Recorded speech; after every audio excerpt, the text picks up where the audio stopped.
All right, welcome to part 2 of our part 9 video on automations for lost quote product tracking. We are going to solve for 2 scenarios now. We're going to bolt onto the subflow that we created in the other video, and we're going to solve for the user adding quote line items to a quote that's syncing to a closed won opportunity or removing quote line items. I don't like solving for these 2 scenarios, but it's reality that this does happen. So we want to make sure our lost product tracking is correct in the event that these 2 scenarios did occur. So we're going to go to our subflow and we're going to add a couple of actions here. So we're going to have 2 additional outcomes. One is going to be for quote product added, and one is going to be for quote product deleted.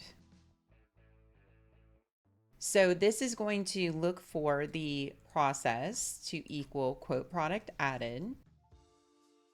And this one is going to look for the process to be quote product deleted. Okay, we'll save this as a new version. Now we need to create a resource here. This is called var quote line item record. This is going to be a record. This will be from the quote line item object. And we're going to allow for input because we're going to pass this from a record triggered flow. Okay, next we're going to add an assignment here. So when a quote product is deleted, we want to make sure that quote line item is tracked. The fact that it lost, right? So how do we do that? Well, we have this quote line item records collection that is the collection that we created to store all these records in right here. Remember I said we would use that somewhere else in the subflow. Well, here is where we're using it. So we're going to add this quote product that was just deleted to this collection so that it then gets processed to see if it should be creating a lost product. So we're going to go ahead and add our variable var quote line item record. Then what we're going to do is we're going to connect this to our loop over here. And then it'll get processed, and then the lost product tracking record will get created. Okay, so we'll save that. Next, we need to update the flow so that it invokes this subflow when a quote product is deleted. So let's go ahead and go to our flows.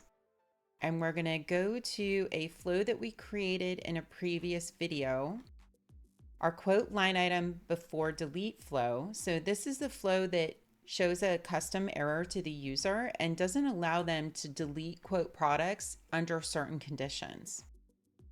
So we can see that this is firing when a quote line item is deleted, and it's firing when the status is presented, accepted, or denied, and our allow product deletions checkbox is false. If the user is able to delete this quote product, we need to send them to the subflow because we need to create this lost product tracking record. So we're going to select the subflow over here.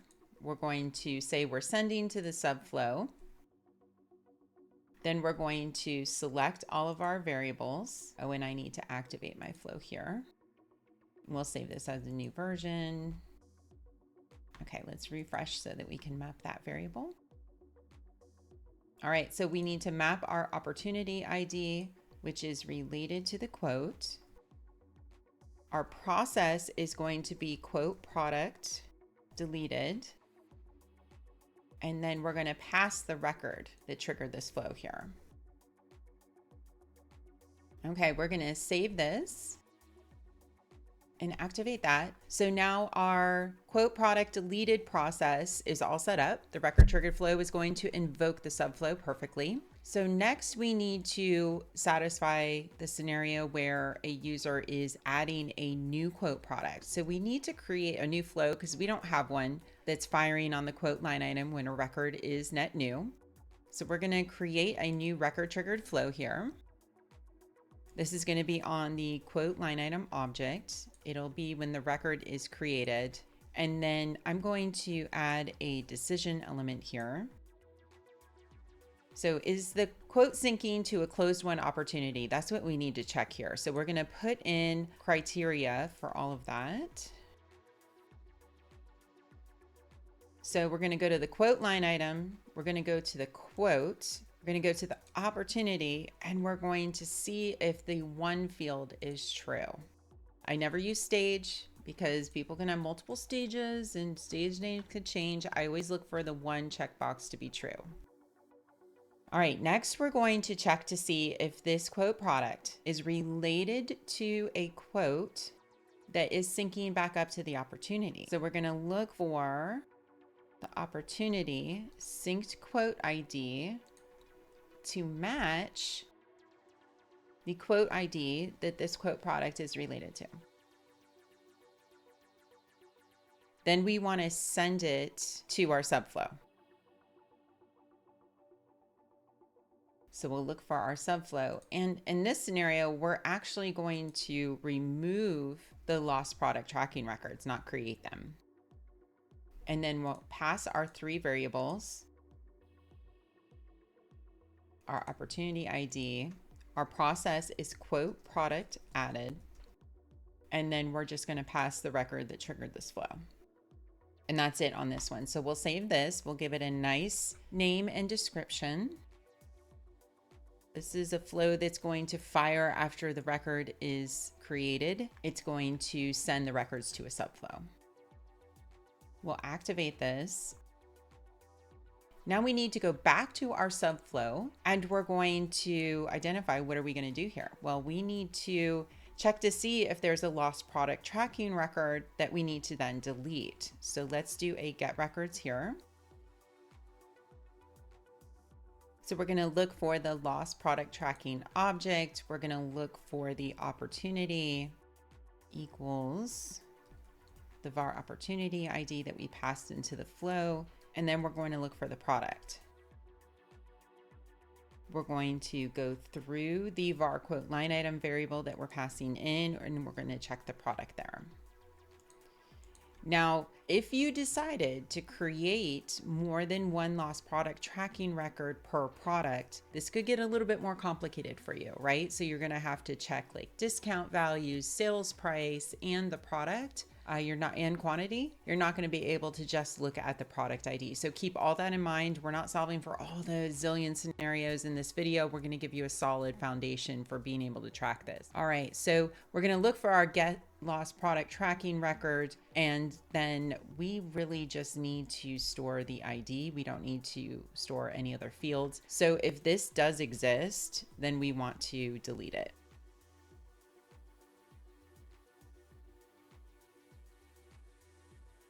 So we'll look for our get there, and we'll look for it to be null, is false. Okay, so if that has a value, we're going to go ahead and delete that record.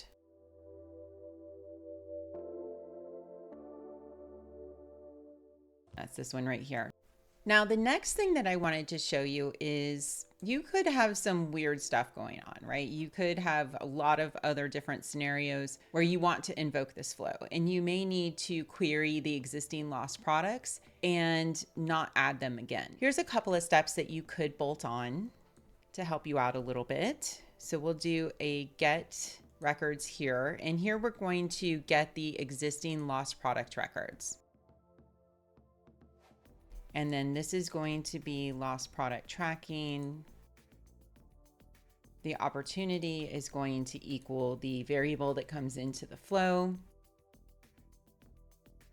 And then we're going to store all records. And then assuming that we're still following the rule that we're only adding one product to the lost product, then we'll do a transform element. We'll use our get there.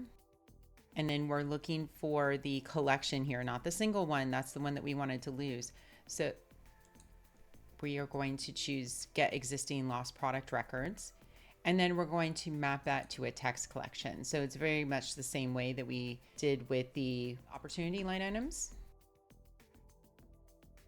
We'll allow multiple values in that collection, and then we'll map the product over there. Where this comes into play is you don't want to get the quote line items that have a product already in the lost products, right? So we can say product ID not in that transform element that's collecting the product IDs for the existing lost products. So that's how you do something like that if you needed to omit it, if you had like some kind of crazy scenario happening, because I'm sure there's way more scenarios than we're solving for here. All right, we'll activate that. Now we've got our 2 scenarios. Now let's go test this out. All right, I'm going to go back to the same opportunity that we're familiar with here. And we're going to go to our social media management only quote, because this is the one that is syncing. And we're going to add one of these products. We're going to add, let's say, Google Ads campaign management. And we expect to see the Google Ads campaign management get deleted from the lost product tracking. So let's make sure that that happens. So I will click add products here, and we will add the Google Ads campaign management. Okay, now let's go refresh this browser. Cross our fingers. Oh, thank goodness. All right, so that lost product tracking record was removed. Now let's go delete a product. So let's go ahead and delete that same product and confirm that it gets added back. So I'll delete Google Ads campaign management.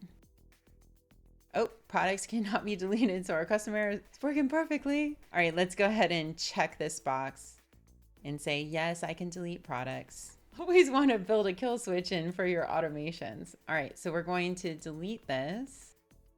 Okay, so now let's go see, was it added? Da, da, da. Oh, hallelujah. So there's a lot going on. I'm sure you guys will come up with other things that you want to bolt onto this. So go ahead and let us know in the comments. And I'm super excited to start reporting on all of this data. So we'll see you in the next video to learn how to report on our lost product tracking data. That's it. That's a wrap. Be sure to subscribe to Blue Tiger Academy so you don't miss our next video, where we will show you how to create custom reports to easily view the lost product tracking data from the new automations we just created. You will learn how to provide your revenue leaders with the insights they need to understand how often certain products are lost and look for patterns in lost deal structures. Let us know in the comments below if you have any questions or if you'd like to see a video on a different Salesforce topic. Thanks for watching, and I'll see you in the next one. Bye.